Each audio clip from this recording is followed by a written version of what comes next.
American Christian Academy's valedictorian from Sonoma County.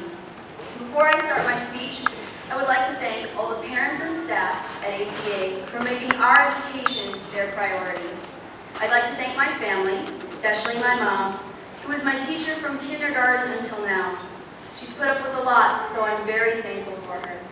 But most importantly, I would like to thank God for giving me the drive and the skills it takes to become a valedictorian. While I was writing this speech, I realized that high school passed by a lot faster than I thought it would. There were times when I wanted it to be over, and times when I never thought it would end. But as I stand here on graduation day, my last day as a high school student, it's a little nerve-wracking. An entire section of my life is over. We, are standing in front of a brand new horizon. When I look back at my high school experience, I realize I've learned a lot. I learned that I want to travel thousands of miles across the Pacific Ocean to attend college at the University of the Philippines. This is pretty ironic, considering I once thought my sister was crazy for wanting to attend the very school I'm applying to. God is funny like that. He has a plan for us, and while I was dreaming of my neighborhood JC, he was planning on sending me an ocean away. Psalm 119:133 says, "Direct my footsteps according to your word. Let no sin rule over me." This verse is short and sweet, but it is so important for us graduates. As we go into college or into the workforce, this verse should be our prayer, that we follow God's will no matter what, and that we are receptive to his word. So imagine that each of us has our own plan, a mixture of God's plan and our own dreams and aspirations. It looks like a checklist, and we must simply check off the lists and do our tasks. But it is not always an easy undertaking. Things will not always go as planned, and we will not always be able to get what we want. Boxes will go unchecked, some tasks will never be accomplished. Even so, when things get difficult, or it feels like everything is going wrong, remember this verse, Deuteronomy 31:8. "The Lord himself goes before you and will be with you. He will never leave you or forsake you. Do not be afraid. Do not be discouraged." Sometimes God can feel so far away. It can feel as if he gave us this checklist, yet none of the skills to accomplish even the simplest thing on it.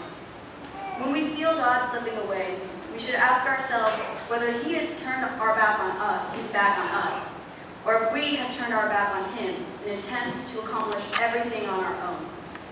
It's hard to accomplish things without God. It is so easy to fall into the idea that we must do it all on our own. God is still there for us.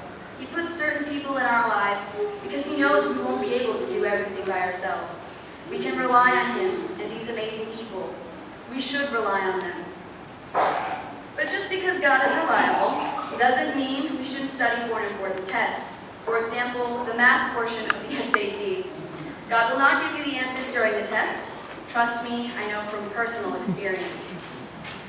That math score. It was my own fault I didn't study. I knew that, and I beat myself up over and over for not trying hard enough. I made a mistake. Mistakes are a part of being human. They are what make us human. God allows us to make these mistakes because he knows they are the best teaching method we could ever have. These mistakes, as frustrating as they can be, are what make us who we are. That may sound cliche, but it's true. Although your mistakes may cause you trouble or throw your perfect checklist into disarray, it's not the end of the world. I know that as a human being, I will always make mistakes. I know that those mistakes don't define me. They are just a part of what makes me who I am. So rather than striving for perfection or obsessing over what could have been, I decided to always do my best, appreciate my efforts in the areas that I'm lacking, and be proud of the talents God has given me.